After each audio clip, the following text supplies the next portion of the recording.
Star cutting মেশিনের video, monitor video দেখবেন।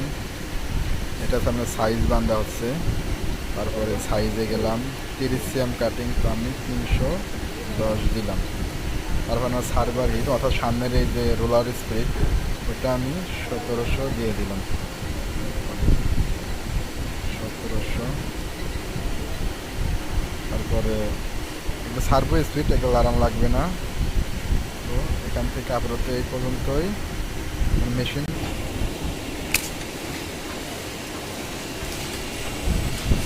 Diesel মাল চলতেছে। Of of of. তার সাথে পারফেকশন সিলিং হবে, যারা সব কাজ করতেছে। এই যে হিটারটা, এই হিটারের পারফেকশন সিলিং হবে। এখন এটা জোড়া দিতেছে, এখন আপনার মেশিন রান হবে।